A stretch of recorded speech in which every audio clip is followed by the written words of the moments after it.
ರಾಜ್ಯಪಾಲರ ಭಾಷಣದ ಮೇಲೆ ನನಗೆ ಮಾತಾಡೋದಕ್ಕೆ ಬಜೆಟ್ ಅಲ್ಲಿ ಕೊಡ್ತೇನೆ. ಬಜೆಟ್ ಫಸ್ಟ್ ಕೊಡ್ತೇನೆ ಮಾತಾಡಿ. ರಾಜ್ಯಪಾಲರ ಭಾಷಣದ ಮೇಲೆ ನನಗೆ ಮಾತಾಡೋಕೆ ಅವಕಾಶ ಕೊಟ್ಟಿದ್ದಕ್ಕೆ ತಮಗೆ ಧನ್ಯವಾದಗಳು. ಸಮಯ ಇವಾಗ 6:52. ಇಲ್ಲ 5:55 6 ಗಂಟೆಗೆ ಮುಗಿಸಬೇಕು. ನನಗೆ ಎಷ್ಟೊತ್ತು ಅವಕಾಶ ಕೊಡ್ತೀರಿ ಗೊತ್ತಿಲ್ಲ. 5 ನಿಮಿಷ ಇಲ್ಲ ಅಧ್ಯಕ್ಷರೇ, ಸ್ವಲ್ಪ ಸಭಾಧ್ಯಕ್ಷರೇ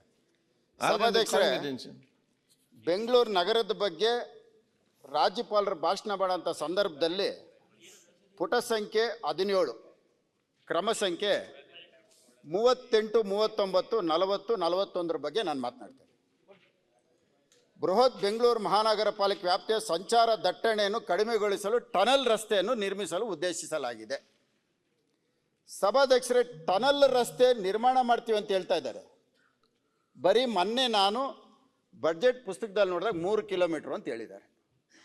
3 ಕಿಲೋಮೀಟ್ರ್ ಎಲ್ಲಿಂದ ಎಲ್ಲಿಗೆ ಅಂದರೆ ಬರೀ ನಮ್ಮ ಹೆಬ್ಬಾಳ ಜಂಕ್ಷನು ಚಾಲುಕ್ಯ ಸರ್ಕಲ್ ಅಂತ ಹೇಳ್ತಾರೆ. ಚಾಲುಕ್ಯ ಸರ್ಕಲ್ ಟು ಹೆಬ್ಬಾಳವರೆಗೂ 7 ಕಿಲೋಮೀಟರ್ ಇದೆ ಸಭಾಧ್ಯಕ್ಷರೇ. ಇವರು ಹೇಳಿರೋವಂಥದ್ದು 3 ಕಿಲೋಮೀಟ್ರ್. ಅದಕ್ಕೆ ಸುಮಾರು 1,500 ಕೋಟಿ. ನಾನು ಹೇಳಿರೋದು ನಾನು ಹೇಳ್ತಾ ಇರೋದು ದಾಖಲೆಯಲ್ಲಿ ಇರೋವಂಥದ್ದು. ಸಭಾಧ್ಯಕ್ಷರೇ, ಇದು ಆಗದೇ ಇರೋವಂಥ ಕೆಲಸ. ಯಾಕೆ ಅಂದರೆ ಇವತ್ತು 50 ವರ್ಷದಿಂದ ಯುಟಿಲಿಟಿ ಕಂಪ್ಲೀಟ್ ಅದೇ ರಸ್ತೆಯಲ್ಲಿ ಹೋಗಿದೆ. ಮಾಡೋದಕ್ಕೆ ಅವಕಾಶ ಇಲ್ಲ. ಬಡ್ಜೆಟಲ್ಲಿ ಮುಖ್ಯಮಂತ್ರಿಗಳು ಕೊಟ್ಟಂಥ ಬಡ್ಜೆಟ್ ಪುಸ್ತಕದಲ್ಲಿ 1 ರೂಪಾಯಿ ಇದಕ್ಕೆ ಅನುದಾನ ಇಲ್ಲ. ಒಂದು DPR ಕರೆಯೋದಕ್ಕೂ ಸಹ ಅನುದಾನ ಇಟ್ಟಿಲ್ಲ. ಇದು ಇವರು ಮಾಡತಕ್ಕಂಥದ್ದು. ಪಾಪ ರಾಜ್ಯಪಾಲರ ಕೈಯಲ್ಲಿ ಎಲ್ಲ ಘೋಷಣೆ ಎಲ್ಲ ಓದಿಸ್ಬಿಟ್ಟಿದ್ದಾರೆ. ಟನಲ್ ಬಗ್ಗೆನೂ ಓದಿಸಿದ್ದಾರೆ. ಬೆಂಗಳೂರು ಮೆಟ್ರೋ ಹಂತ 2 ರೀಚ್ ಅದೆಲ್ಲ ಬಿಡ್ತೀನಿ ಸಭಾಧ್ಯಕ್ಷರೇ. ಬೆಂಗಳೂರು ಮೆಟ್ರೋ ರೈಲು 2ನೇ ಹಂತ ಸೆಂಟ್ರಲ್ ಸಿಲ್ಕ್ ಬೋರ್ಡ್ನಿಂದ KR ಪುರ ಮತ್ತು ಅಂತಾರಾಷ್ಟ್ರೀಯ ವಿಮಾನ ನಿಲ್ದಾಣ ಅಂತ ಹೇಳ್ತಾರೆ. ಸಭಾಧ್ಯಕ್ಷ, ಅಂತಾರಾಷ್ಟ್ರೀಯ ವಿಮಾನ ನಿಲ್ದಾಣಕ್ಕೆ ಹೋಗೋಂಥ ಒಂದು ಮೆಟ್ರೋ ಸ್ಟೇಷನ್ನು ಪ್ರಪೋಸ್ ಮಾಡ್ತಾರೆ. ಇಂಟರ್ನ್ಯಾಷನಲ್ ಏರ್ಪೋರ್ಟ್ ಕನೆಕ್ಟ್ ಆಗೋದು. ಅದರಲ್ಲಿ ಲ್ಯಾಂಡ್ ನೋಟಿಫಿಕೇಶನ್ ಆಗುತ್ತೆ, ಅಕ್ವಿಜೇಷನ್ ಎಲ್ಲ ಮುಗಿಯುತ್ತೆ. ಈಗ ಅದನ್ನು ಡ್ರಾಪ್ ಮಾಡ್ತಾ ಇದ್ದಾರೆ. ಕಾರಣ ಏನು ಅಂತ ಕೇಳಿದ್ರೆ ಎಂಬಸಿ ಕಂಪನಿಯವನು ನಮ್ಗೆ ಹಣ ಕೊಟ್ಟಿಲ್ಲ. ಅಂದರೆ ಸಭಾಧ್ಯಕ್ಷರೇ, ಯಾರೋ ಒಬ್ಬ ಬರ್ತಾನೆ ಅಂತ ನಾವು ಇದನ್ನು ಮಾಡ್ತಾ ಇದ್ದೀವ? ಸಾರ್ವಜನಿಕರ ಉದ್ದೇಶಕ್ಕಲ್ವ ಇದು ಮಾಡ್ತಾ ಇರೋದು? ನಾಳೆ ಇನ್ನೊಬ್ಬ ಬರಲಿಲ್ಲ ಅಂತ ಹೇಳಿದ್ರೆ ಮೆಟ್ರೋನೇ ನಿಲ್ಲಿಸ್ಬಿಡ್ತೀವ?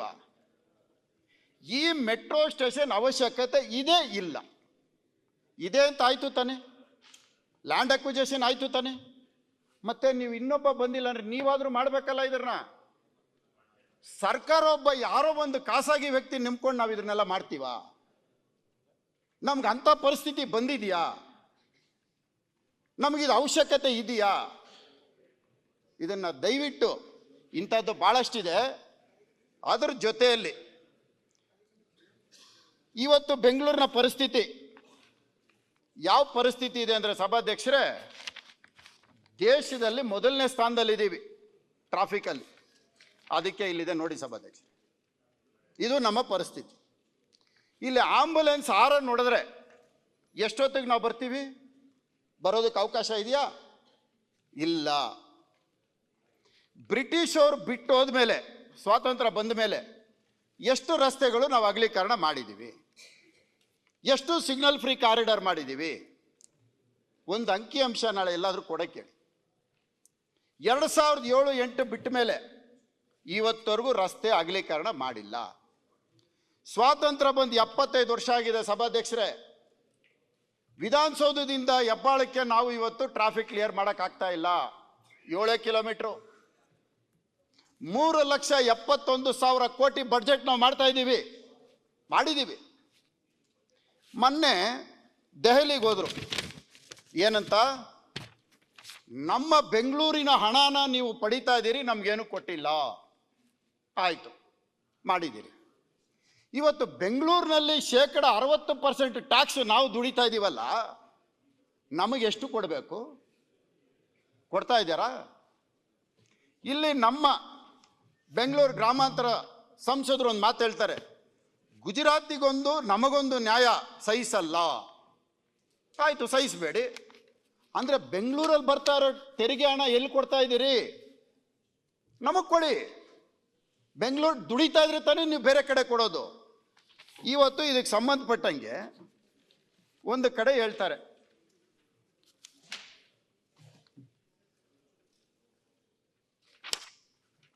ನೀರಾವರಿಗೆ 23-24 ಸಾಲಿನ ಆಯವ್ಯಯದಲ್ಲಿ ಜಲಸಂಪನ್ಮೂಲ ಇಲಾಖೆಗೆ ಭಾರಿ ಮತ್ತು ಮಧ್ಯಮ ನೀರಾವರಿ ಒಟ್ಟು 16,735.49 ಕೋಟಿ ಅನುದಾನ ಒದಗಿಸಲಾಗಿದ್ದು ಡಿಸೆಂಬರ್ 23 ಅಂತ್ಯಕ್ಕೆ 10,357.91 ಕೋಟಿಗಳ ಆರ್ಥಿಕ ಪ್ರಗತಿ ಸಾಧಿಸಲಾಗಿದೆ.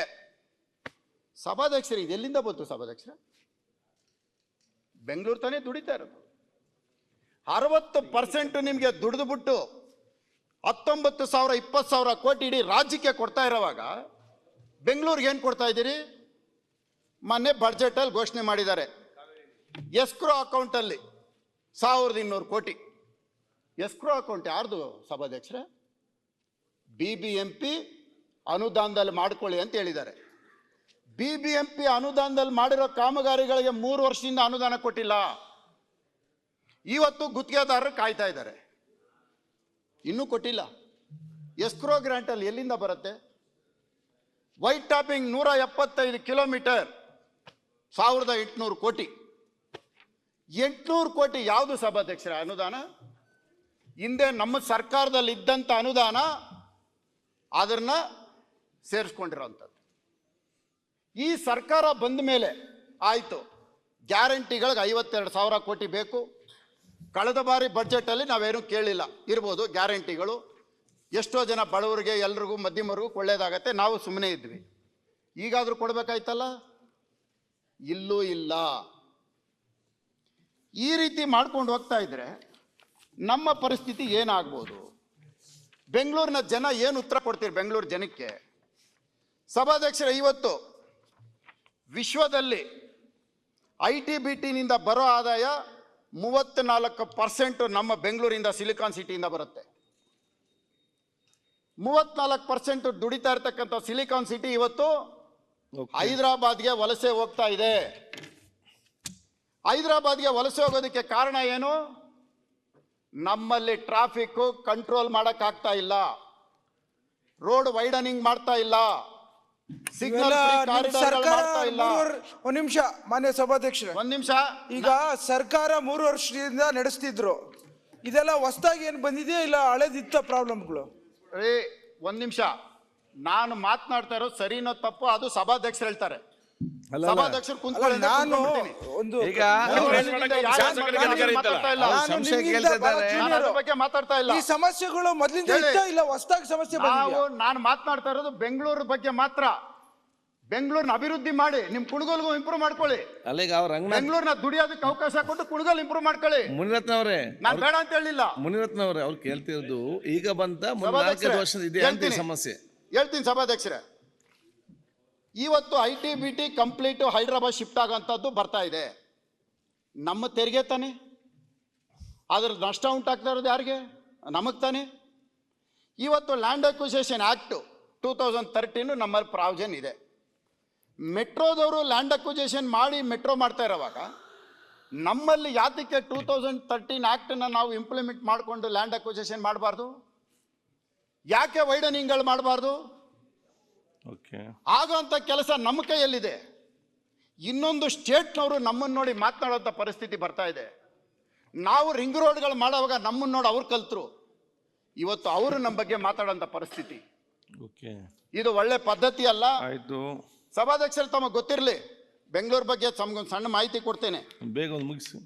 ಸುಮಾರು 54 ವರ್ಷ ಹಿಂದೆ ಇವತ್ತು ಮಲ್ಟಿಪ್ಲೆಕ್ಸ್ ಮಾಲ್ಗಳನ್ನೆಲ್ಲ ನಾವು ನೋಡ್ತಾ ಇದ್ದೀವಿ ಸಭಾಧ್ಯಕ್ಷರೇ, ಎಲ್ಲ ಕಡೆ ನೋಡ್ತಾ ಇದ್ದೀವಿ. ಈ ಮಾಲ್ ಹುಟ್ಟಿದ್ದು ಯಾವಾಗ ಗೊತ್ತಾ ಸಭಾಧ್ಯಕ್ಷರೇ? ಸುಮಾರು 25-30 ವರ್ಷಗಳ ಹಿಂದೆ ಇದು ಹುಟ್ಟಿದ್ದು. ಪ್ರಪಂಚದಲ್ಲಿ ಎಲ್ಲ ಕಡೆ ಎಲ್ಲ ದೇಶಗಳಲ್ಲಿ ಹುಟ್ಟಿದ್ದು 25-30 ವರ್ಷಗಳ ಹಿಂದೆ. ನಾವು ಬೆಂಗಳೂರು ಎಷ್ಟು ಮುಂದುವರೆದಿದ್ವಿ ಅಂದಿದ್ರೆ 54 ವರ್ಷದ ಹಿಂದೆ ಬೆಂಗಳೂರಿನಲ್ಲಿ ನಾವು ಮಾಲ್ ಮಾಡಿದ್ದೇವೆ. ಯುಟಿಲಿಟಿ ಬಿಲ್ಡಿಂಗ್ 24 ಅಂತಸ್ತು ನಾವು ಮಾಡಿದ್ದೀವಿ. ಫಸ್ಟು ಯಾರೂ ಮಾಡಿರಲಿಲ್ಲ. ಆವತ್ತು ಕಾಂಪ್ಲೆಕ್ಸ್ ಮಾಡಿದ್ದೀವಿ, ಆವತ್ತು ಥಿಯೇಟ್ರ್ ಮಾಡಿದ್ದೀವಿ MG ರೋಡಲ್ಲಿ. ಇದನ್ನು ಮಾಡಿದಂಥದ್ದು 1970ರಲ್ಲಿ ಆವತ್ತಿದ್ರನ್ನ ಗುದ್ದಲಿ ಪೂಜೆ ಮಾಡಿದಂಥವ್ರು ಯಾರು ಗೊತ್ತಾ ಸಭಾಧ್ಯಕ್ಷರೇ? ವಿ ವಿ ಗಿರಿಯವರು ಬರ್ತಾರೆ. ವಿ ವಿ ಗಿರಿಯವರು ಬಂದು ಗುದ್ದಲಿ ಪೂಜೆ ಮಾಡ್ತಾರೆ 12/9/1970ರಲ್ಲಿ. ಆವತ್ತಿನ ಮುಖ್ಯಮಂತ್ರಿಗಳು ವೀರೇಂದ್ರ ಪಾಟೀಲ್ ಅವರು. ಎಷ್ಟು ದೂರ ನಾವು ಬಂದಿದ್ದೀವಿ ಸಭಾಧ್ಯಕ್ಷರೇ. 24 ಅಂತಸ್ತು ಕಟ್ತಂಥವ್ರು ನಾವು ಇವತ್ತು ಇನ್ನೊಬ್ಬರು ನೋಡಿ ಕಲಿಬೇಕಾ? ನಾನು ಇಷ್ಟೆಲ್ಲ ಯಾತಕ್ಕೆ ಕೇಳ್ತಾ ಇದ್ದೀನಿ ಗೊತ್ತಾ ಸಭಾಧ್ಯಕ್ಷರೇ? 2 ಕೋಟಿ ಜನಸಂಖ್ಯೆ ಆಗಿದೆ. ಅಧಿಕೃತವಾಗಿ 198 ವಾರ್ಡಲ್ಲಿ 840 ಸ್ಕ್ವೇರ್ ಕಿಲೋಮೀಟರ್ ಇರ್ತಕ್ಕಂಥದ್ದು 1 ಕೋಟಿ ಮಾತ್ರ ಅಧಿಕೃತವಾಗಿ. ಇದರಲ್ಲಿ ಸುಮಾರು 1 ಕೋಟಿ ಹೆಚ್ಚಿಗೆ ಆಗಿದೆ. 2 ಕೋಟಿ ಜನಸಂಖ್ಯೆ ಇದೆ. ನೀವು ಕಾವೇರಿ ವಾಟರ್ಗೆ ಸಂಬಂಧಪಟ್ಟಂಗೆ ಒಂದು ಸರ್ವೆ ಮಾಡ್ತಾರೆ. ಅದರಲ್ಲಿ ಒಂದು ಸರ್ವೆ ರಿಪೋರ್ಟ್ ಏನು ಬರುತ್ತೆ ಗೊತ್ತಾ ಸಭಾಧ್ಯಕ್ಷರೇ? 2050ಕ್ಕೆ ಬೆಂಗಳೂರಿನ ಜನಸಂಖ್ಯೆ 3.5 ಕೋಟಿ. ಇವತ್ತು ಇಡೀ ರಾಜ್ಯದ ಜನಸಂಖ್ಯೆ 7 ಕೋಟಿ ಅಂದರೆ 2050ಕ್ಕೆ 3.5 ಕೋಟಿ ಆದರೆ ಬೆಂಗಳೂರು ಏನಾಗ್ಬೋದು? ಇವತ್ತು ತಾವು ಗಮನಿಸಿ ಸಭಾಧ್ಯಕ್ಷರೇ, ನಾವು ಏರ್ಪೋರ್ಟಿಂದ ಎಲ್ಲಿಂದಾದರೂ ಬಂದಿರಲಿ, ಸುಮಾರು 2 ಅವರ್ ಏರ್ ಫ್ಲೈಟಲ್ಲಿ ನಾವು ಬರ್ತೀವಿ. ಏರ್ಪೋರ್ಟಿಂದ ವಿಧಾನಸೌಧಕ್ಕೆ ಬರೋದಕ್ಕೆ 40 ಕಿಲೋಮೀಟರ್ ಸಭಾಧ್ಯಕ್ಷರೇ. ಹೆಬ್ಬಾಳ ಫ್ಲೈಓವರ್ ದಾಟೋದಕ್ಕೆ ನಮಗೆ 1 ಅವರ್ ಬೇಕು. ನಾವು ಬೇರೆ ವಿದೇಶದಿಂದ ಬಂದವ್ರು ನಾವೇನು ಉತ್ತರ ಕೊಡ್ತೀವಿ? ನ್ಯೂಸ್ ಫಸ್ಟ್ ನಿರ್ಭೀತಿಯಿಂದ ನಿಮ್ಮ ಪರವಾಗಿ.